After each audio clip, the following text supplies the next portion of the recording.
안녕하십니까. 이제 이번 주에도 어, 교회에서의 공예배는 중지되었고 다음 주부터 이제 교회가 예배를 재개할 것 같습니다. 오늘 이번 주에는 부활 3주일인데 부활 3주일 벌써 세 번째 부활 주일입니다. 부활을 지나면서 우리들이 이 코로나 바이러스를 좀 더 면밀하게 우리 내면을 관찰하고 또 우리 안에서 새롭게 약동하는 창조적 능력을 어떻게 발휘할 것인지 이런 것을 발견하는 그런 부활 3주가 되기를 바랍니다. 오늘 부활 3주일 설교 말씀을 올리고자 합니다. 성부와 성자와 성령의 이름으로 말씀드립니다. 이제 코로나 바이러스로 인해서 예배가 장기적으로 중지되고 있는 현실을 어떻게 받아들이고 극복할 것인가 하는 것이 이제 우리 교회의 가장 중요한 새로운 고민이 되었습니다. 근데 이 고민은 그저 우리가 주 5일제 근무제를 선택할 때 교회가 이제 큰일 났다라고 했던 그런 시기에 걱정하던 것 이상의 사실은 걱정이 깔려 있습니다. 지금은 그 상태와는 다르게 보다 더 총체적이고 우리의 세대와 세대 간의 관계, 나의 하느님과의 내 존재의 문제, 이 모든 문제를 새롭게 생각해 봐야 하는 그런 도전에 직면했다. 이렇게 표현해도 과언이 아닐 것입니다. 공동체 예배가 필요한가? 대규모 집회가 예배인가? 아니면 우리 공동체가 서로 소통하는 것이 예배인가 하는 예배의 근본적인 문제를 다시 한번 생각해 보는 그런 계기가 됐다. 이렇게 말씀드릴 수가 있겠습니다. 교회는 그리스도의 몸이라고 표현되고 있습니다. 그리고 우리들은 그 그리스도를 머리로 하고 있는 몸 전체의 지체라고 사도 바울은 표현했습니다. 이렇게 서로 지체가 되어 있는 우리가 사회적 거리두기를 해야 하는 이런 질병의 상황에서 어떻게 우리가 서로께 연결될 것인가 하는 문제를 고민해야 되는 것이죠.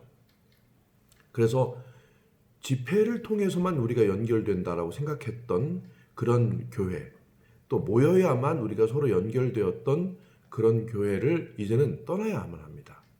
우리는 새로운 교회를 생각해 내지 않으면 이 코로나 바이러스를 통해서 우리가 얻어야 할 것, 우리가 교훈받아야 할 것을 더 이상 이제 생각하지 못하게 될 것입니다. 그러면 자꾸만 이제 예전의 그런 생활 양식, 예전의 생각은 더 이상 가능하지가 않고 새로운 도전에 직면하게 되는 것이죠. 사회적 거리두기를 통해서 이제 그동안 봉쇄하고 가능하면 접촉을 피하라고 했던 그런 명령을 이제 좀 완화하는 그런 시기가 되었습니다. 그래서 50명 이하의 소규모 종교 행사나 또 소규모 행사, 만남 같은 것들은 허용되는 분위기가 되었습니다.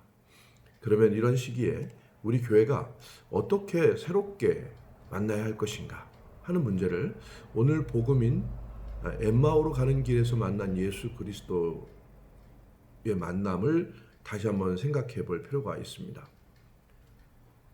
예수님이 십자가에 돌아가시고 나서 부활이 확인되기 전에 제자들은 뿔뿔이 흩어졌습니다. 물론 12명의 제자들, 11명의 제자들은 다락방에 모여 있었지만 나머지 다른 제자들은 엠마오라고 하는 오늘 엠마오라고 하는 고향으로 돌아가는 제자들처럼 각자 자기의 고향으로 돌아가는 낙향의 길을 걸었습니다. 근데 그 길에서 만난 사람이 있었습니다. 근데 그 길에서 만난 사람이 바로 예수였다는 것입니다. 우리가 가는 길에서 만나는 사람들이 있습니다.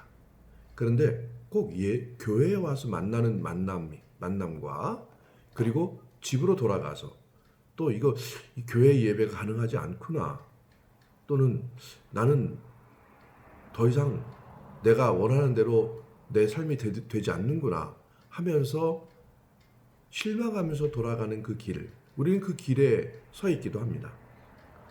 어떨 때는 우리가 희망에 차서 무언가 새로 시작하는 그런 삶을 시작할 때가 있지만, 그러나 또 어떨 때는 우리는 실망해서 야, 이거 안 되는구나 하고 접는 그런 순간도 있습니다.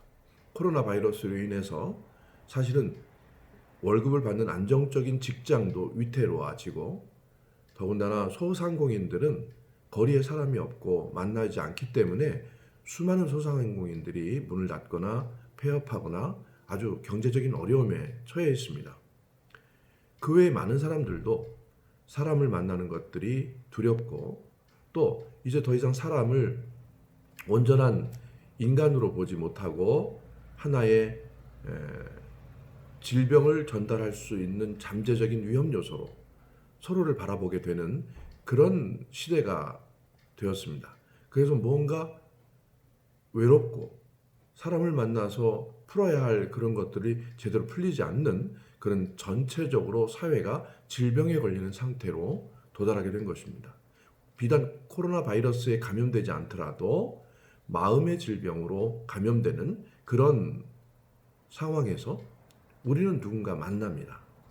그 만나는 사람을 어떻게 대할 것인가, 그 사람에게서 무엇을 발견할 것인가 하는 것들이 오늘 엠마오로 가는 길에서 예수를 만난 사건의 이야기를 읽을 때 우리가 그런 것들을 한번 생각해 보아야 할 것입니다.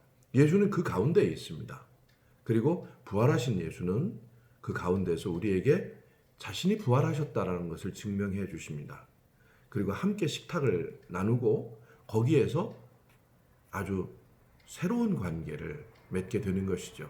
그래서 그들은 고향으로 돌아가는 것이 아니라 다시 자기들의 선교적 삶의 일터인 바로 예루살렘으로 다시 돌아가는 길을 선택한 것입니다. 여기까지가 이 부활의 이야기를 듣는 현대인들이, 또 특히 코로나 바이러스로 인해서 겪게 되는 여러 가지 어려움을 겪은 지금의 우리가 다시 읽어야 하는 그런 만남의 과정이 아닌가 하는 생각이 듭니다. 엠마오로 가는 길, 이것은 과연 우리가 고향으로 가지만 예전의 나로 돌아갈 수 있을까 하는 것들을, 그런 고민을 안고 돌아가는 길이기도 합니다. 이제 코로나로 인해서 여러 가지 강력한 사회적 거리두기 정책이라고 하는 것이 완화되고 있는 이때에 옛날로 돌아갈 수 있을까 하는 생각을 하면서 이제 다음 주를 준비합니다. 교회도, 저도 다음 주에 교인들을 만날 때 우리 예배가 과연 어떨 것인가, 오랫동안 못 만났기 때문에 반갑기도 할 것이지만 그 다음부터 이어지는 우리 교회의 예배는 어떻게 달라져야 하는가 하는 것들을 생각할 때 참 마음이 복잡합니다. 이때에 머리를 써서 어떤 것을 고안해 가지고 될 수 있는 문제가 아닙니다. 보다 더 좋은 중요한 문제는 깊이 우리 마음을 건드려주는 하느님과 만났을 때에만 우리들이 새로운 터닝 포인트, 또 새로운 삶의 지향을 만날 수 있는 것입니다. 이 코로나 바이러스로 인해서 다시 만나는 그런 만남에서는 바로 예수 그리스도의 부활이 체험되어야만 우리는 새로운 비전을 창출해낼 수 있을 것입니다. 아마도 한국이 그동안 보여준 여러 가지 좋은 사례들이 많습니다.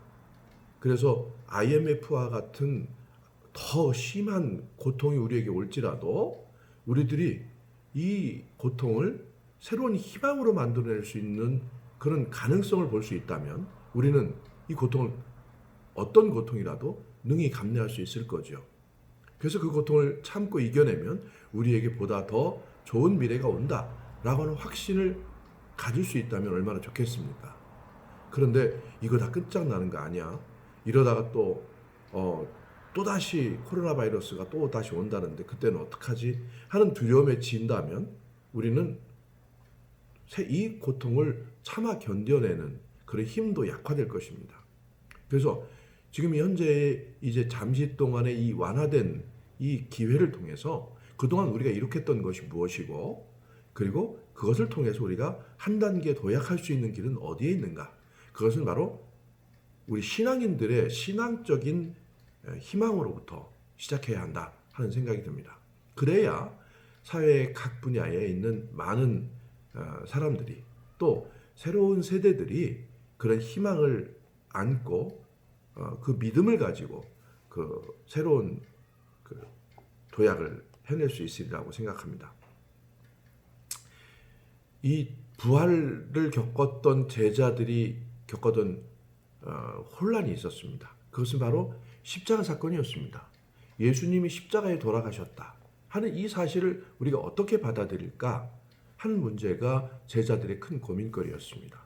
엠마오로 돌아가는 제자들도 내가 믿고 따르던 그분이 저렇게 처참하게 돌아가실 줄은 몰랐다. 그리고 저렇게 돌아가신다고 말씀을 하셨지만 막상 돌아가시놓고 보니까 우리에게 과연 희망이 있을까 하는 그런 절망 어린 마음으로 자기의 갈 길로 돌아갔을 것입니다. 지금 현재의 기독교도 사실은 십자가를 오해했던 그런 십자가의 오해로 인해서 기독교의 모순과 비극은 많이 잉태되었습니다. 그 이후에 새로 초대교회가 십자가를 가지고 오해했던 여러 가지 오해가 있었습니다. 그것이 많은 이단과 잘못된 길을 낳았죠. 이단이 아니다 하더라도 사실 기독교의 모순을 그대로 안게 되는 그 모순도 바로 십자가에 대한 오해였습니다. 제일 그중 가장 심각한 오해는 십자가는 가짜였다 라고 하는 그런 오해였습니다. 이것을 가연설이라고 하는데 예수 그리스도는 진짜 사람이 아니었고 어떻게 하느님이 죽을 수 있단 말인가? 그건 가짜 사람이었다 하는 이런 하나의 논리였습니다. 왜냐하면 인간이 죽었다가 다시 살아날 거라고 하는 사실을 믿을 수가 없었기 때문에 그랬던 거죠. 이게 믿음이 부족할 때 가짜가 나타납니다. 사실은 코로나 바이러스로 인해서 우리가 겪었던 또 하나의 가장 심각한 위기는 가짜 뉴스였습니다.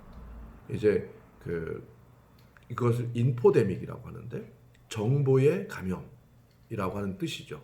정보가 아니라 감염된 정보, 즉 가짜를 자꾸만 퍼뜨리는 그런 심리는 믿음이 부족하고 그 믿음이 부족하니까 여러 가지 의혹과 또 자기의 어떤 두려움을 섞어가지고 과장된 이야기를 또는 없는 이야기를 막 지어서 퍼뜨리고 또 그런 이야기를 들으면 자기도 퍼뜨리고 싶은 그런 욕망이 일어나는 그런 증세를 인포데믹이라고 합니다.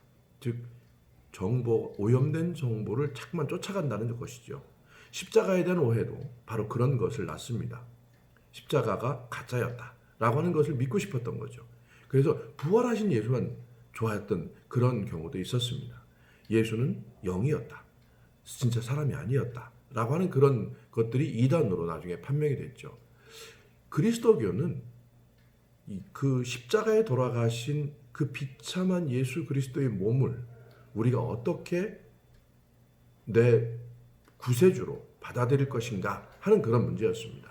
그래서 오늘 사도행전에 보면 베드로가 성령 강림 사건이 일어나고 난 다음에 3,000명을 모아놓고 설교를 할 때 우리가 십자가에 죽였던 바로 그분이 하느님께서 구세주로 만든 분이십니다. 우리는 그분을 십자가에 죽였지만 하나님은 그분을 우리의 구세주로 만드셨습니다. 라고 하는 그런 선포를 하게 됩니다. 바로 우리는 지금 이 코로나 바이러스를 겪으면서 우리 안에서 예수 그리스도가 오해되고 예수 그리스도를 멀리하게 되고 예수 그리스도의 죽음을 더 이상 직면하지 않고 싶어하는 그런 고난절과 부활절을 겪었습니다. 아무도 없는 십자가 순환의 예식을 치를 때 저는 그 예수의 곁을 떠나서 도망간 제자들의 모습이 제 모습이었구나 하는 그런 것들을 새삼 깨닫게 되었습니다. 십자가를 피하고 싶어 하는 우리의 이런 얄팍한 신앙은 결국은 이 우리에게 닥쳐진 고난을 제대로 뚫고 그 고난 뒤에 있는 새로운 부활의 현실을 보지 못하게 한다는 것입니다. 이런 십자가의 오해를 극복해야만 우리는 부활하신 예수를 만나고 이 부활하신 예수를 통해서 지금의 현실의 고난을 새로운 기회로 만들어낼 수 있는 힘을 얻을 것입니다. 이제 엠마오로 돌아가는 길에서 만난 그분을 통해서 제자들에게 새로운 눈을 뜨게 해준 것처럼 이제 부활하신 예수는 지금 현재 코로나 바이러스로 고통스럽고 괴로워하고 또 의심스럽고 두려워하는 우리의 마음 속에서 우리 마음을 새롭게 불러일으키는 예수 그리스도가 부활하신 예수로서 우리에게 믿음으로 나타나실 것입니다. 우리는 그분을 믿는 믿음을 기반으로 해서 새 길을 제시하는 창조적인 그리스도교인으로 거듭날 것입니다. 이제 다음 주에 우리가 새로 만날 때 우리의 만남은 이제는 더 이상 그저 만나서 서로 인간들끼리 즐거워하는 그런 만남으로 그치는 것이 아니라 우리가 이겨낸 십자가의 순환을 통해서 부활한 힘으로 부활한 예수 그리스도의 만남을 통해서 새로운 눈으로 교회를 이끌어가는 새로운 그리스도교인이 되어서 만날 수 있으리라고 믿습니다. 이제 새롭게 우리를 이끌어가는 부활하신 예수 그리스도를 만나는 다음 주 예배에서 여러분들과 기쁜 마음으로 건강한 마음으로 다시 만나길 바랍니다. 성부와 성자와 성령의 이름으로 말씀드렸습니다.